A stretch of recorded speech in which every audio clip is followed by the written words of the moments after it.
I wrote this book because I was hungry, not for food necessarily, but for wisdom. I felt like I had lots of knowledge, and I have this device attached to my hip that contains, more or less all of human knowledge, but very little wisdom. And I thought one great source, an overlooked source of wisdom, is philosophy. And I wanted to bring philosophy back down to earth for people, make it something accessible and practical. With that said, there are a couple of things I'd like you to define for us so we can better understand the thinking. First, what is philosophy?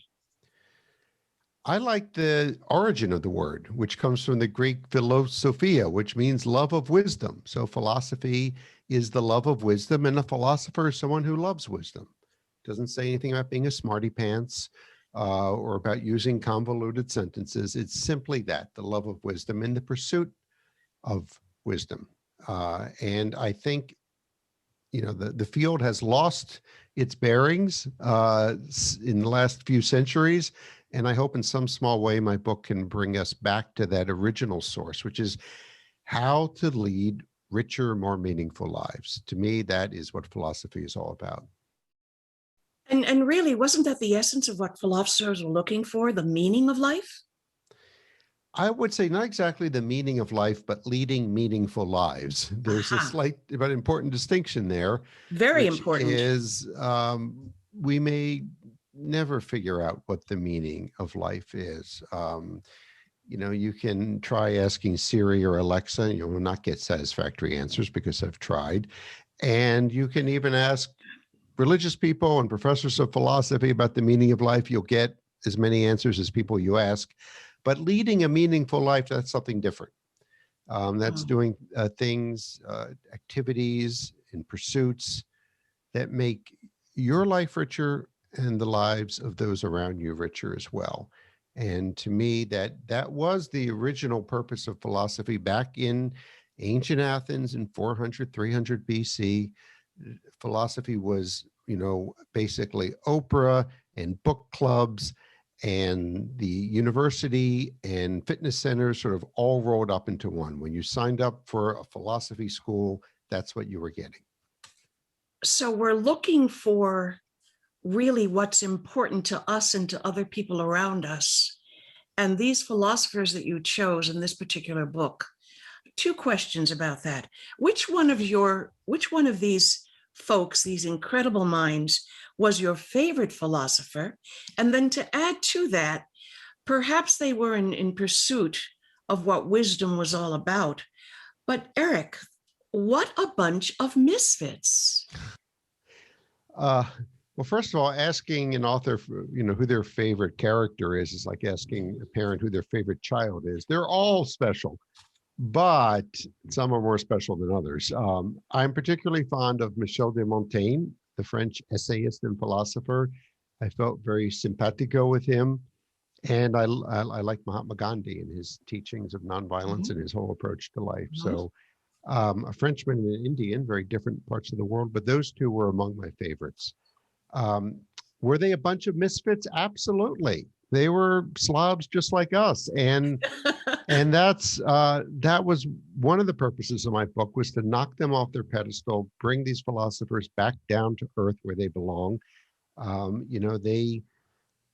They were sloppy, they were disorganized, they had messy love lives, they were neurotic in many cases, they were downright misanthropic in the case of Schopenhauer, but they aimed high,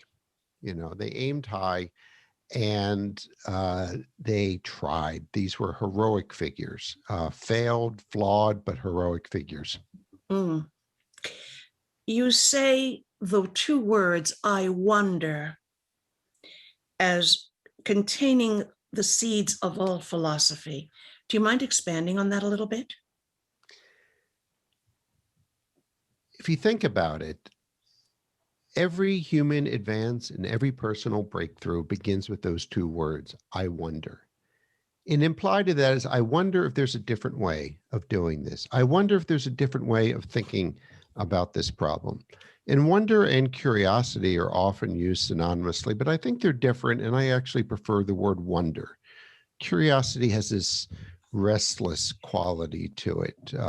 It's always chasing the next shiny object because it's curious about it. Wonder has, the word has a sense of stillness and sitting with something for a while. And we don't sit with our questions for very long these days. I mean, we may be in various stages of lockdown around the country and around the world, but our minds are not locked down. They're just as restless as they've always been. But wonder means to sit with the question for a while Hmm. and not always just jump for an answer. And that's what philosophy is. It's often questioning assumptions we have. And that means wondering about the universe, yes, but about yourself and the life you're leading. Have we stopped wondering because so much is at our fingertips, our computer built into this iPhone, Android, whatever it may be? And how can we get that back? That's a And really why good should we? question. Why should we? Yeah. I think partly these gadgets are to blame for the death of wonder because they contain what we think is all the answers. It's just a swipe away.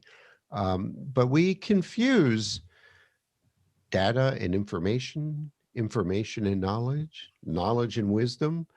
We think it's all just bits of information, whether it's comes in forms of a factoid or something else. But the point is, knowledge is perishable, just like technology. Hmm. We're talking via Zoom right now. I guarantee you in 10 years, it'll probably be something else. Our iPhones will probably be out of date by the time we finish this conversation. But wisdom is not perishable. Wisdom ages very well. And we have lost, I think, the ancient way of wondering, partly because of technology, partly because of what we value. Plato once said that what's honored in a country will be cultivated there. Well, we don't really honor contemplation and slowness. We honor speed and productivity, right? So that's what we cultivate.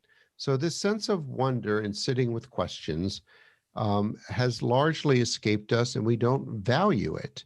And we pay a price for that. We pay a price for that personally, in that we might spend a lifetime chasing mirages, chasing ideas of success that really are not right for us. And we pay a price as a society when we don't question assumptions about, let's say the power grid in a certain southern state and whether it should have redundancy or not. It's just always there. We take it for granted.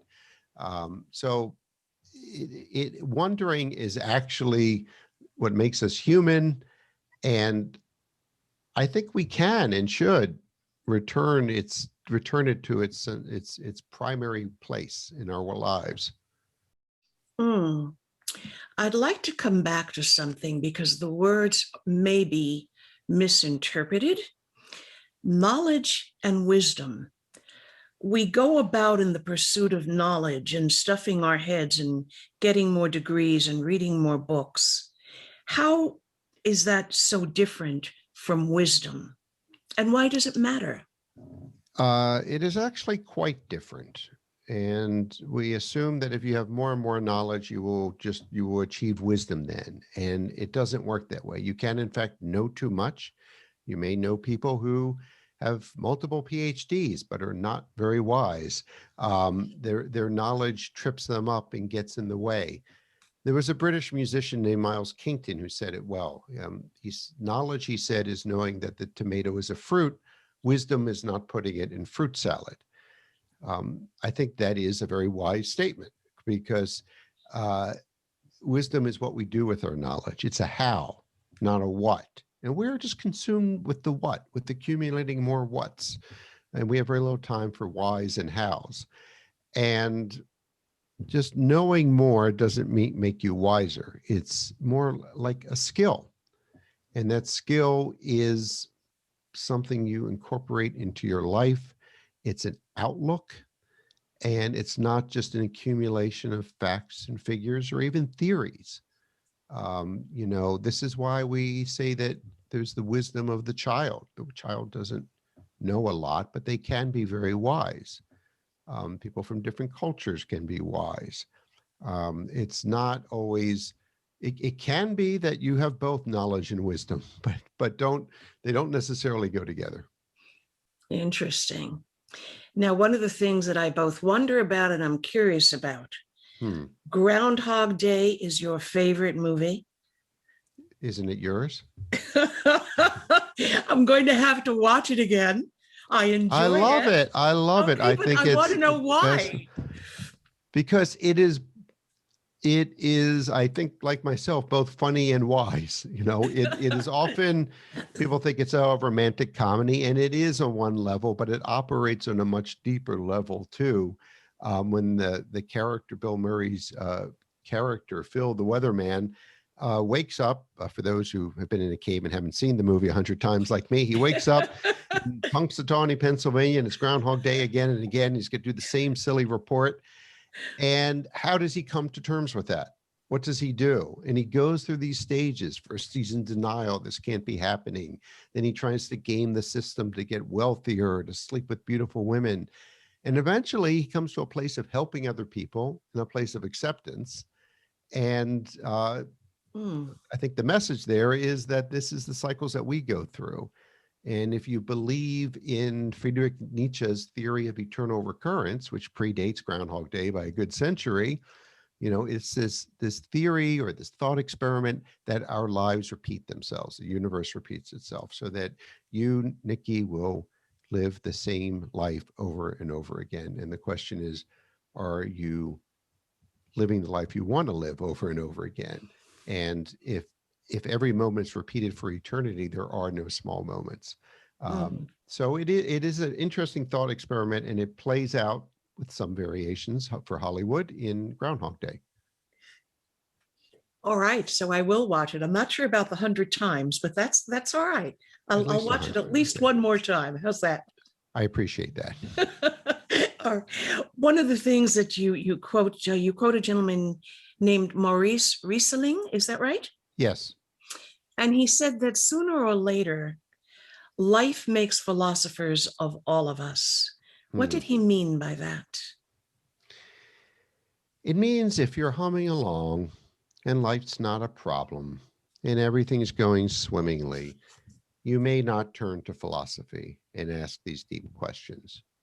But when, not if, but when life throws you a curveball or a spitball, in the case of the year 2020, and you find yourself in a rut, life is a problem for you, you're going to turn to philosophy. And implied in his statement is, why not do that ahead of time? Why wait until life becomes a problem for you? And I think that's very wise and very true. 2020 and somewhat 2021 already, I think, has shown us that we do not have control over outside events, that storms are going to do what they do, and viruses are going to do what they do, and all we really do control are internal reactions to them. And that is what lies at the heart of philosophy done well. Eric, one last thought. I want everyone to read this book. It really imparted a lot of wisdom, if you would, in addition to a great deal of knowledge. What are the life lessons that we can learn from philosophers that we need to know right now? Number one, question assumptions on a very basic level. If you find yourself assuming the worst or assuming that you need this or that to be happy, question those assumptions. Hold them up to the light and see if they really are true or not.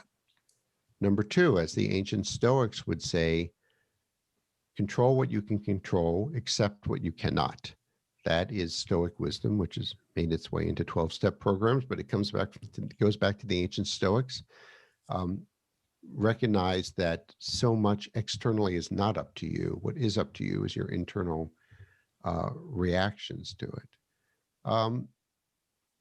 See everyday beauty. Two of my philosophers who were particularly good at that were American philosopher Henry David Thoreau, who had a wonderfully keen eye for beauty. And the Japanese writer, who will be less familiar to your viewers, say Shonagon, who found great beauty in the small, in a snowflake, in a crystal vase, whatever it is. And there is beauty around us every day, but we don't see it. And I think that is one of the lessons that these philosophers can teach us. Mm. I said last question, but I changed my mind because I just remembered something that popped up. Nietzsche, who doesn't necessarily have the best of reputations, said, "He who has a why to live can cope with any how." Can you say more about that? It's too bad he has a poor reputation. It's undeserved, and that's another story. He suffered from terrible illnesses throughout his life, headaches and migraines, and yet he was fiercely determined to be a philosopher and not attached to a university, but a feral freelance philosopher. And it was his why, his purpose in life, that drove him and enabled him to deal with the hows of the headaches and the dizziness and the poor eyesight and all the problems he had. And, it's that simple notion of having a purpose to your life. That purpose can change. It changed a bit for Nietzsche, but you need to have something driving you, and usually money and success are not enough. There's got to be something else going on. Thank you. This is a book that needs to be in everybody's hands and read. And I'm going to do my very best to promote it so you can have it in everybody's hands, because it is, it's deep, Eric, very deep, yet it's also so very readable. Thank you. That's what I aim for, and I appreciate that. It's always a balancing act.